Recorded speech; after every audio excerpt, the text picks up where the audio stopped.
my belief is that the reason organic growth rates are so low is because we have achieved market saturation for folks who have $500,000 or more in investable assets that are a delegator and willing to work with an advisor. So, $500,000 or more, depending on the data that you read, like for an advisor to manage it, you're talking about 5 to 6, maybe 7% of Americans. Only a third of Americans are delegators, so only a third will ever hire an AUM advisor, so that's 1 to 2% of Americans. I don't come across very many millionaires looking for their first financial planner to fully delegate to. Yeah. Like the millionaires who want an advisor are already advisored up. That's right. And so for us, this goes back to my origin story with my firm was, when I went to launch a firm, people said, well, how are you going to find baby boomer millionaires? And I'm like, I'm not. I don't know them, but I know my peers. And they would say, well, but they can't afford to pay you. And I reframed that and said, it's not that they can't afford to pay me. It's that they do not have the assets to support an asset-based fee, but they do have the income. And that feels more like a business model problem than a client problem. Yeah.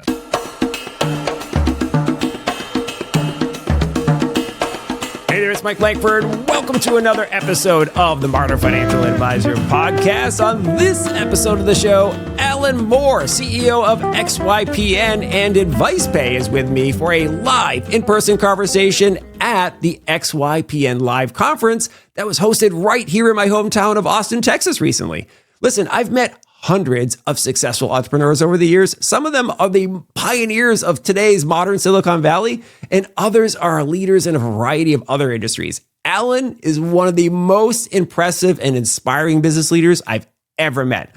One of the things that I've come to appreciate in leaders throughout my career are the ones who make others better. They lift up members of their team. They give them credit for the wins. They openly share insights about what's working and what's not with their community.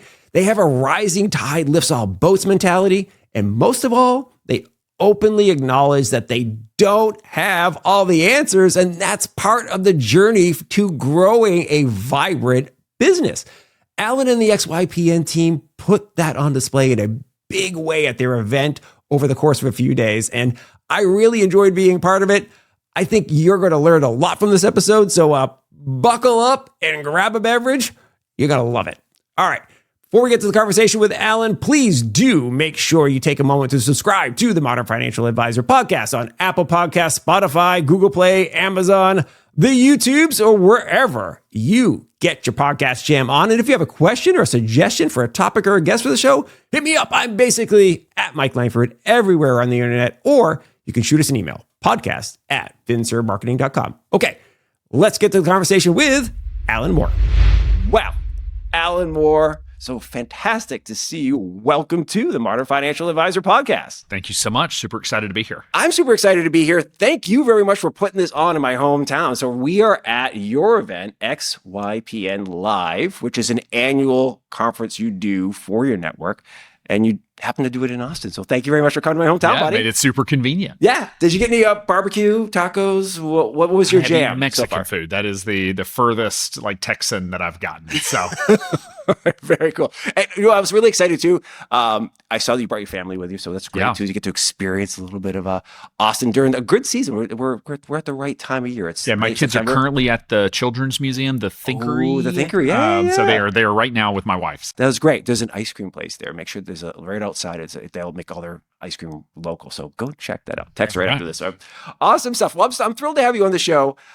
What's really interesting is you and I get introduced about 8 months or so ago, I think, and we were going to talk about AdvicePay, and then we're going to sort of touch on XYPN at that point in time.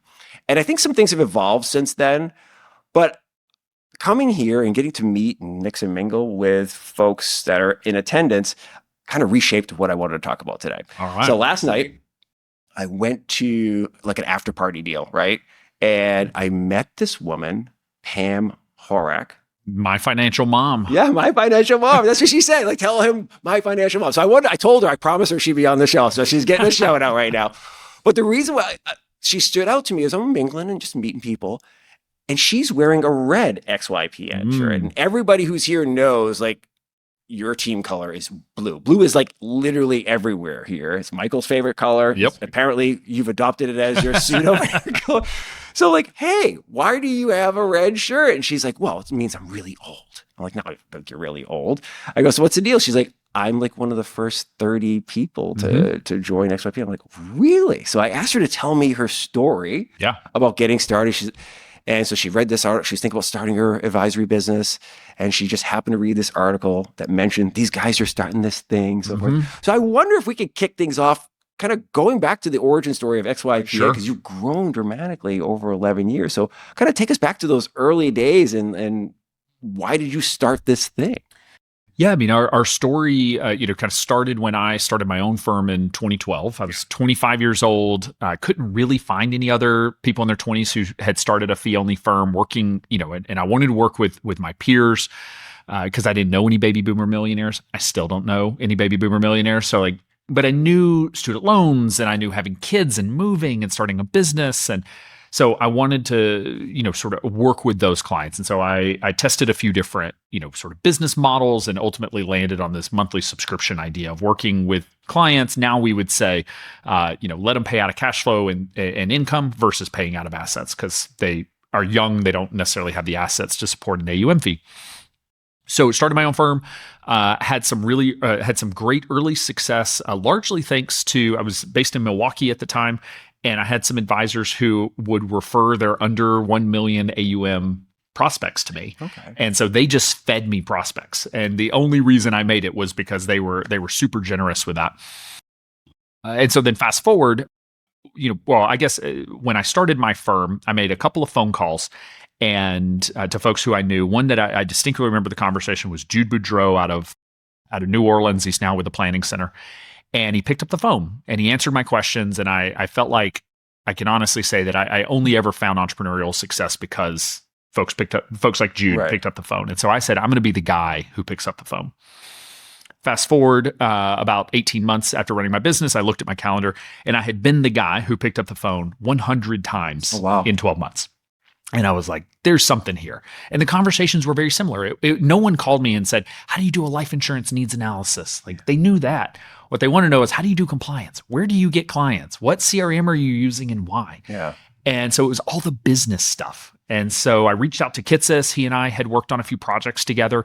And I said, hey man, I'm seeing this. What do you think? And I've got an email that we could share of his response. And it is basically the XYPN business plan now we're in late 2013, and said hey, I think there's an opportunity here to help some advisors. And so we, launched in April of 2014 with the goal of getting to 20 founding members in 4 months. And we thought today we would be sitting at around 200 advisors. Okay. And Pam was one of the 31 advisors who joined in a week. Oh, wow. So we just we grew so fast out of the gate, I had to shut down applications because we had to onboard everybody. It's like I'd be an advisory firm and suddenly getting 30 clients. And today we're sitting just under 2,200 advisors. So we're about 11 times bigger than we projected. How have you? I like to ask this. I talk to a lot of founders. I spend a lot of time in the startup ecosystem here in Austin. I talk to an incredible amount of fintech founders who are selling into wealth management. Most of our guests on this show are fintech founders or wealth tech founders, however you want to define it. How have you had to grow? Because, you were an advisor, right? Mm-hmm. And you were you're fielding these inbound questions and basically being a nice guy, helping out type of deal. Then you start a business. And it's a different type of business. And it's way, way bigger and probably a lot more complex than you envisioned. How have you personally had to grow over the years? I just love to find out what were your bigger challenges over the years? That is a great question. Because what I realized, I guess a month into starting XYPN, I was just drowning in work. And Michael was like, what do you need? And I said, I need help. And he said, well, what do you need help doing? I'm like, I don't know. I just need someone to come in and get stuff done. Yeah. And he was like, well, just post it with that as the job title. Go, Chief Get Stuff Done offer. Exactly. We call it the GSD role. So Maddie Roach, who was on the team for almost 11 years, she was employee number 1. She joined the team.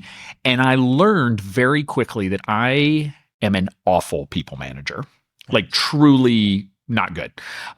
And not only do I not think I'm very good at it, it is really draining for me. Okay. And so I realized early on that I was going to have to surround myself with folks who had complementary skill sets. Yeah. We tend to want to hire mini-me's. And so we adopted the EOS framework very early on. I had a COO. I think employee number 5 was a COO who managed all the team. And then that he was my direct report, and then he managed the team. And that really worked for me. And so, to your point, I had no experience. I mean, the largest business I ever worked in, I think had 5 or 6 employees. Okay. We're up to about 90 now. If you include AdvicePay, we're at about 130 or so. And so, we've got there's more people in HR than I ever worked with. Yeah. And so it has been this sort of evolution to learn, each phase of business requires a different skill set. And as a founder, it's all about sort of reassessing probably every 24 to 36 months. Am I still the right person for this role? Yeah. If I am, whether I am or not, what do I need in order to be the right person either today or sort of for this next phase? And so I've got lots of recommendations, but the biggest thing for me is to adopt an operating system, which for us has been EOS, and surround yourself with a group of peers. That's awesome. And trying to get around other folks who you can learn from, because there's so much that you learn that running a business is the skill. And so learn how to run a business. Yeah. I think, it's so interesting to me. Before we clicked record, we were chatting, and, you talked about a lot of these companies having maybe 2 or 3 CFPs. And we were talking about kind of the roll-ups and role of PE coming into the industry and what makes XYPN different. And I think we're going to dive into that a little more here. But it's really important to understand, almost all RIAs are small businesses. I think the average RIA has fewer than 5 advisors working. Right. If you just look at I think it's actually less than. I think it's 2. Or the average CFP works at a firm with 1.8 CFPs, which means they're small. If you ever roll into an RIA that has multi-billions AUM, you'd be surprised. There might be 20 people there. Yeah, right. It's a really small company, right? Yep.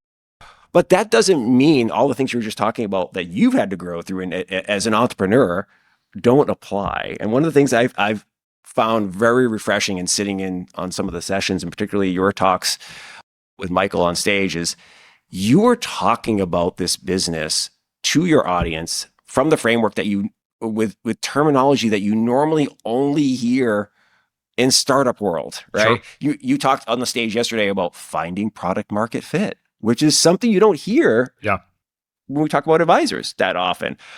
And you recommended using the lean startup methodology. And so I'm like, this is awesome. This is a different thing. Talk to me a little bit about that, treating advisors as entrepreneurs in the startup world and walking them through that growth process. Yeah, I mean, I think the word entrepreneur has been abused a little bit, and the definition of it has changed. So when I say, I'm an entrepreneur, people immediately think tech founder, raised a bunch of money, trying to IPO. And I believe the definition of entrepreneur is simply that you own a business and that you've taken some risk. And so approaching this, that understanding it, particularly in a small business context, there isn't a single way to build a business that's going to be successful. You truly can, I think a lot of folks approach business and approach financial advising as if there is a formula. If I just do A, B, C, and D, it will equal E. It's just an algorithm. And Carl Richards is one who very early in my career told me, instead of thinking of entrepreneurship as science, maybe think of it as art. Yeah. And in that mindset, if you ask me, Alan, are you an artist? I would say absolutely not. I can't draw an interesting stick figure. But my what I've learned is that I actually am an artist, and my creativity comes out through business. And so the beauty of business, whether you want to be small or large or anywhere in between, if you want to raise capital, not raise capital, serve a certain kind of client, charge a certain way, live in a certain place, work remotely, whatever, the beauty is that when you're the entrepreneur, you have the right to paint the picture however you want. And it's nobody else's job to tell you what you should have done. Don't should on yourself. Don't let other people should on you. I love it. And, if you want to paint the sky pink, paint it pink. And if you want to paint it purple, that's fine too. Yeah. And so that for me is trying to just continue to hone that message that There's no shoulding here. There's no right way to do it. It is just getting really clear. What are you trying to build and why today? That's another evolution that I've had. I used to say, like, what are you trying to build and go for it. What you want to build and where you want to end up changes every few years. Yeah. You know, a classic example is if you've got young kids, what you want from your business in those first few years of their life is different than when they go to kindergarten. And it may be different when they get to high school. And it may be different when they're out of the house. And letting the business is here to support you and your goals in your life, not the other way around. Right. Yeah. I love the fact you talked about those phases. Like it's different at every phase. And you spent a lot of time on stage yesterday talking about stages of the business. Right? And you're very transparent. I thought it was really cool. You're sharing, data from your network about, firms at different phases. And you used phases of launching, building, and scaling phases, right? That's kind of how you see that. I almost stood up and started clapping because I've been talking about this for a while because I saw a stat. It might be like 8 years or so. I doubt it's changed since then, but I got some FINRA data. And it said 85% of new financial advisors don't make it past year 4. Yep. They wash out, right? Yep. Now, here's a fun thing.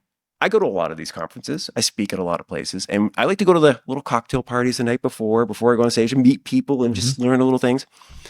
So when I go to these top producer conferences, the advisors who are making over $1 million a year or whatever, I always ask them, hey, listen, how long were you in the business before you felt successful? The number one answer, it almost always is 5 years. Yep. It almost always is. It was 5 years. And a lot of the things you shared, I'd say you shared a graph, and maybe we might, if you have it, we might loop it in here on the post-production. But you showed the growth, like the first year, is awful. Nobody makes any money. So hard. I met this woman once, and she was a Morgan Stanley President's Club lady, and so she's making millions a year. She's like, Mike, I quit my 6-figure consulting job because I wanted to be an advisor. I wanted to do financial advice for women. I would come home and cry every night to my husband, like, what have I done? She's like, my first year I made $20,000, and she was so upset. Which would not be a bad first year. She was so upset. Yeah. So I love the fact that you are talking about these phases because one of the things I believe, and I think you're doing the work here, and I'd love to hear about some of the things you're doing, is helping advisors get to escape velocity faster. Exactly. Is so important because we know it's a step variable. Everything builds, right? It grows over Everything time. Compounds. But if you quit right before escape velocity, but things start kicking in, oh man, that stinks. So what are some of the things you guys are doing to help advisors reach escape velocity faster? Or what do you think they could do? Yeah, I mean, starting out when we first started XYPN, I am a vision sales guy. I'm talking about the awesome parts of being a business owner and running a firm and all of these things. And so what started happening was young people, let's say in their 20s, were quitting jobs and starting firms, and we were having a challenge with those firms not making it. And so I was just talking to an advisor at this conference today, and he said, you don't remember this, but it was like 10 years ago. I spoke at UVU in their financial planning program. And he came up to me afterwards, and he was super excited to start a firm. He said, I'm gonna launch a firm. And I apparently told him, call me when you're 30. And he did. He waited until he turned 30 and he launched a firm. And the reason for that, one, it taught me that, like, be careful what I say. People might actually listen. That's like a terrifying thought. But what it shows is that we are very cognizant to push back on folks who are not ready. And so, it would be much better for you to wait a couple of years and be ready to start a firm than it would be for you to start too early and not have enough runway. And so having the runway in place to be able to make it through those first couple of terrible, awful, struggling years, to make it to the emotional roller coaster of launching, because that first year you're just all energy, you're all, adrenaline, you're excited. And really year 2, starting into year 3 is the, oh crap, what did I do phase? Yeah, for sure. Like, why? Like, oh my gosh, I'm working so many more hours and I'm making so much less money than I used to. And it really takes until year 3 before you start feeling like, oh, this is working. Maybe I'm not going to look at any, job postings for a little bit. Like, maybe this is working. And to your point, by year 4 and 5, firms never look back. Yeah. And so for us, a couple of the things that we've done, one is helping really force them to really face their personal situation and say, like, are you really ready?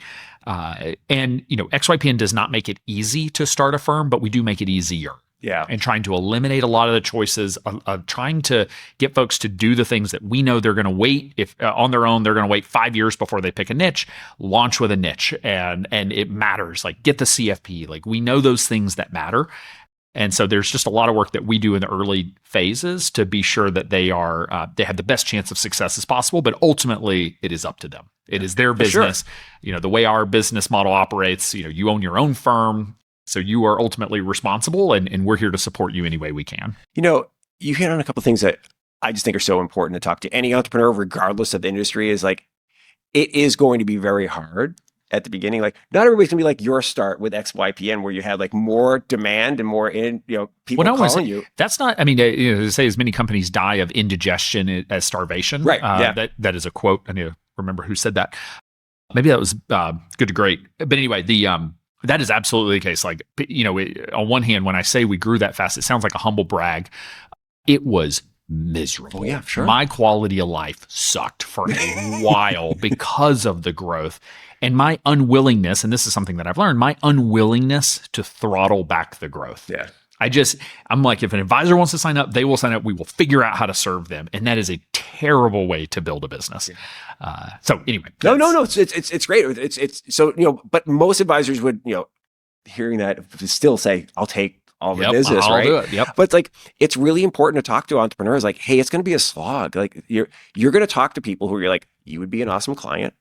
You actually do need a financial advisor right now. And for whatever reason, you're not getting it, or they don't know where to find clients, or they don't have the training on how to sell or how to market, right? How to get the words out there. And I think it's really important you have those conversations, to be honest with people up front, because it's going to take a while. Absolutely. Yeah. Let's switch gears to something that was going to be one of our original conversations. We were teeing this up, talking about a shift to fee for service, more subscription-based models. I recently had Steve Lokshin, who's the founder of Vanilla, on the show a couple of weeks ago.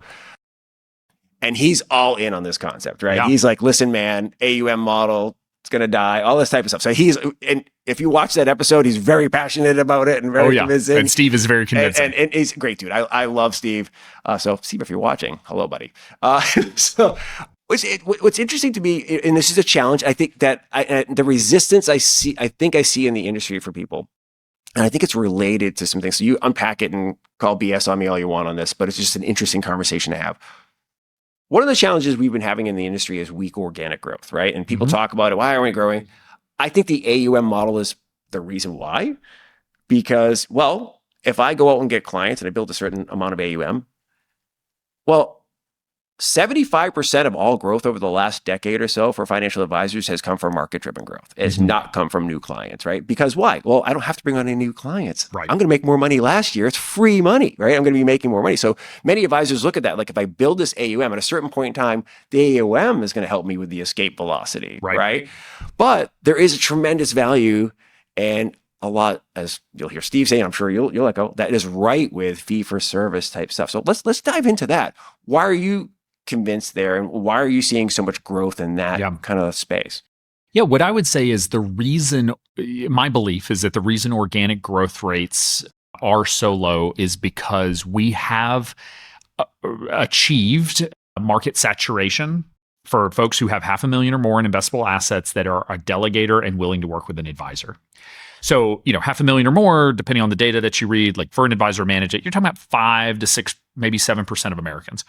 Only a third of Americans are delegators, so only a third will ever hire an AUM advisor, so that's 1 to 2% of Americans. I don't come across very many millionaires looking for their first financial planner to fully delegate to. Like, the millionaires who want an advisor are already advisored up. That's right. And so for us, this goes back to my origin story with my firm was, when I went to launch a firm, people say, well, how are you going to find baby boomer millionaires? And I'm like, I'm not. I don't know them, but I know my peers. And they would say, well, but they can't afford to pay you. And I reframed that and said, it's not that they can't afford to pay me. It's that they do not have the assets to support an asset-based fee, but they do have the income. And that feels more like a business model problem than a client problem. Yeah. And so, advisors will come say, what's the right fee model? And I am not a believer that AUM is going to go away. Like I think AUM is a great business model for the subset of Americans that have the assets to support an asset-based fee and want to hire an advisor. Yeah. For me, I say, my big focus with advisors is tell me who you want to work with. If you tell me you want to work with retirees with millions of dollars, okay, go with an AUM model. If you tell me you want to work with folks in private equity that have significant carry as their net worth, but they don't have any assets because it's all tied up on their balance sheet. Great, you got to charge a fee for the service, and so that was really the origin. And what I was, there's a lot of different ways to charge fee for service. You can do hourly, you can do retainer, you can do subscriptions. You can do project based. Like there are other ways to charge, but it really is about who do you want to serve, and then opening up a business model that supports that client. Yeah, what I find fascinating about it. And I've been in this space for a long time, way older than I look. But be nice to me. But when you're thinking about an AUM model, you're serving the assets, really, right? When you think about it, you're managing the assets, right? Yes, you're doing a lot of other things for the client, but your primary as a business owner, you're like, this is my revenue stream is the assets, right? You're thinking about that. And there's a reason why a huge percentage of financial advisors won't talk to you about investing in real estate. They won't talk to you about putting some money into a startup, and they won't help you evaluate whether that's a good investment for you and how that might work with your financial plan. Because number one, I think I say this all the time, but the world would be shocked at how many financial advisors didn't study finance. Right? It is true that I'm always shocked at how easy it is to take the Series 65. I mean, anyone who has no background in personal finance can pass it in a week of studying, but my barber had to get 1,000 hours of haircuts to be able to use a straight razor. Like, come on. Yeah. Well, it's effectively a law exam, right? I mean, the Series 65 is effectively a law exam. Like, here are the rules of the road. Yeah. And it is very easy. Not even, it's ridiculous. Anyway, but, so, I think when you open it up to fee for service and these other models, I think you start bringing the opportunity to add more value to a client's life, right? Are you seeing that with your advisors in the network? Yeah, I mean, I think if you'd asked me this question 10 years ago, you would have gotten a different answer. What I would say today is that clients have almost no idea how much they pay their financial advisor, and they do not care. Yeah. We care as advisors a whole lot more about fees and fee structure and fee levels than the clients do. And so I've seen multiple panels of consumers that have a financial advisor, and folks will ask them questions. And one is like, how much are you paying in fees? And they never know the answer. Yeah, right. And so for me, it's not so much that, I do believe that, there are conflicts of interest in every business model. I'm a big fan of fee for service, but conflicts still exist. And where the value unlock is the fact that we get to work with clients who we couldn't work with before. And so again, that, the example of, working with young tech workers that have stock options, and again, it's all paper net worth. We couldn't work with them before. And so now we're able to provide massive amounts of value to them for a fee. And I don't think that's because, we're not focused on the assets. I think it's just because we're able to sustainably work with that client and provide value, and then kind of meet them where they're at. So I just think fee for service unlocks the other, let's say 48% of Americans that are at median household income and higher, but aren't in that 1% to 2% that are AUM delegators. It unlocks 48% of Americans as potential clients. And that's really the value add. Yeah, I agree. And I think one of the reasons, there's two reasons why people don't really know what the fee is. Number one, if it's an AUM fee, it's tucked in there and you don't see it really. I mean, you get a statement that says I just don't fee. think they care. Like, I mean, I kind of know what I pay my financial advisor, but like, and I have my own advisor. I have a couple of college degrees in financial planning. I'm a huge fan of still having your own advisor. And it's not about the fee. It's about, am I getting value? Whether he charges me an AUM fee, a net worth fee, a flat fee, I'm just like, am I getting value for what I'm paying? Yeah. And that is the question, whether, no matter how you're charging. Yeah. No, it makes sense. I mean, think about all the other things in your life. If you get value, if it helps you produce results, if I pay you $1 million a year to be my financial advisor, but you're helping me grow at greater than $1 million a year, I feel great about the $1 million a year I'm paying you, right? Yep. And that's just the way it should be. Talk to us a little bit about AdvicePay. Sure. Because we were originally going to talk about that. So I want to make sure we profile that here. And then I want to wrap it up after that with a conversation that I teed up with Michael, but not 100% satisfied with the So I want to dive in on that. So let's dive in on the AdvicePay stuff. Yeah. So AdvicePay was sort of born out of XYPN in that we were promoting this monthly pay model. Do financial planning, get paid monthly. Yeah. We've sort of reframed it to say like, all right, you should charge an annual fee of $3,000 and just make it easier for clients to pay. It's $250 a month. And of course, no one's going to write a monthly check if your clients can even find their checkbook. So obviously, we're going to get paid by credit card or ACH transfer. And what we ran into with the regulators was that they did not like the advisors having access to the client payment information and a whole slew of things. I remember we got an email from the Colorado regulator. It had about 17 questions on all about payments and how the data was stored and what clients could do and how they could cancel. And I answered them all truthfully, and I knew all 17 questions I gave the wrong answer to. And so we went on a journey. Again, my background is in financial planning. Michael's is as well. Went on a journey to try to find someone who would be willing to build a version of a payment processor for financial advisors that was compliant. I had no idea what I was actually asking for. I have learned that I was asking them to build a whole new app. And I thought I was asking for a tweak, and no one was interested. And so in 2016, Michael and I did the seed round to start AdvicePay so that we would build a compliant payment processor. Because the truth is, if we didn't build AdvicePay, we were going to lose XYPN. Because the XYPN business model was predicated on that our advisors could get paid in a compliant way. And so that was sort of the birth of AdvicePay. Fast forward, it has grown well beyond XYPN advisors now and is now serving large enterprises and mid-sized firms and everywhere in between. And so, but it's all about what started out as just compliant payments has really grown into a compliance workflow for particularly for larger firms to be able to scale fee-for-service planning inside of their firm while also providing compliant flows to the advisors. That's great. How do you, as an entrepreneur, balance two separate firms? Yeah, it's really interesting because the assumption people have is that it's just all one big company, and it is not. It is two distinctly separate companies, separate registrations, separate cap tables with ownership structures, separate teams. The key is that one, we rely heavily on EOS. So I sit in the visionary seat with the CEO title of both companies at XYPN and AdvicePay. But both companies have an integrator with a president title, and they actually do all the work. Okay. Yeah. And so Michael and I joke that we get a lot of credit for the work that we did not do. And so they have been empowered that they are running the businesses, and so it frees me up to not have to be in the day-to-day, because I certainly could not do. I wouldn't be very good. I wouldn't be any good at either of them doing their job, but I certainly couldn't do both. And so EOS has been sort of the secret sauce for how I've been able to be successful and scale myself. Second, we do share an office, so I'm able to kind of context switch between issues and that sort of thing. And we're serving a similar client base. I mean, it's all industry. Right. Michael and I really have built our careers on solving kind of complex compliance problems and hopefully making it easier for advisors to be able to serve the clients they want to serve in a compliant way.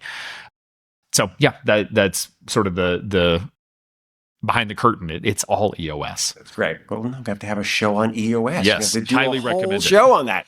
All right, so I teed this question up with Michael yesterday, and context was Michael's on an insane amount of podcasts. He's been interviewed a whole bunch of times. I'm like, I'm going to ask him something he's never been asked before. All right. You know what I mean? Yeah. And I'm like, I'm going to tee the question up with you as well. So, Michael started blogging and becoming kind of a person of influence in an ecosystem. He's created his own gravity over time, right? And you have done the same with XYPN. You effectively have created this network. You're very influential in a space. And as a result, people are coming to you and interacting with you. and it's helping you grow the business, help you become more influential. And I think there's some parallels we're seeing that we want advisors to do. We want advisors to build a niche, become influential in a certain space. They become, and we were actually talking about this in the prep room, about an advisor in your space that focuses on Chick-fil-A owners or franchise Chick-fil-A franchise operators. Yeah. Yep. So I wonder if you have advice for advisors on, here's how you create your gravity. Here's how you become a person of influence in an ecosystem and how that can help you grow your business and accelerate the growth there. Yeah, that's a really interesting question. I would say I have been very fortunate to be business partners with Michael because we're very an interesting duo because we are both visionaries. Yeah. I'm a big fan of Working Genius, which is a sort of they would say every task and project has 6 stages of work, and it basically goes from idea, concept through execution. And Michael is the first and the third step, and I am the second and the fourth step. And so the two of us combined actually works really well on the front end, and then we just fall apart when it comes to execution. So we have to hire great execution people. And I have honestly been able to let Michael be the one who was, not that I let him, he has been the one who has been out there, well-known, takes all these calls and meets with so many advisors. And in a way, it has shielded me and allowed me to just focus on the business. Yeah. And so, I would say Michael certainly has the industry influence, industry impact. I went on a trip this summer as part of my summer sabbatical. I took 10 weeks off from the business. Yeah. And we were doing this thing with a cohort of families, and out of the 30 families, 5 people there knew Michael Kitces's name. I'm in Montenegro, in Eastern Europe, and they know Michael. And so that has been his thing, and I'm super proud of him. And honestly, it is so nice that he takes that so that I can just focus on the business. And so I get to sit in an interesting space where I don't think a lot of CEOs get to sit, where I can be a visionary that is not also on the road constantly trying to build sort of the brand. And so Michael can take a piece of the typical visionary work. I can take the other piece and then really focus on the business. And so, my goal was never to set out, I never set out to be influential. Like, honestly, I kind of cringe when I see people that I know in a restaurant. Like, I want to be anonymous, and like that is sort of my natural, I'm fairly introverted. That's just my natural inclination. But, Michael and that partnership has been so amazing. And part of it has been because he has allowed me to do what I'm good at, and he can do what he's good at. That's great. That's fantastic. Well, this has been an awesome conversation. I know you have a lot on your demands on your time for today. So people are going to want to follow up and learn more. We send them to the XYPN website. You also have a podcast. You did a live podcast. Mm-hmm. What's the name of the show again? Behind the Advisor by XYPN. Okay. Awesome so stuff. I think we have, I think that was episode 412. So we've been running that for 8 or 9 years now. That's awesome. And so lots of advisor stories, typically those who have, folks who have started their own firm, and, just sharing that journey over that first, second, third year so you can get the real story. Because once you're 5 years in and you've made it, when you think back and you try to explain the first year, it sounds all rosy. Yeah. And it's like, no, it's not rainbows and unicorns in the first year. Let's talk about how hard this is so that people are prepared. I'd rather know, I don't want to lie to somebody and tell them that the marathon's going to be easy. No, it's going to be hard, and let's be prepared for that. Yeah, honestly, so many people do. It's exciting to think about starting a business and owning your own, charting your own course in life. It's like there's going to be a lot of challenges. There's reason, and at a certain point in time, it is going to get legs of its own. It's going to be amazing, but it's going to take a while to get there. Absolutely. It's fantastic. Well, this has been great. Thank you so much for coming on the show. Thank you for having me.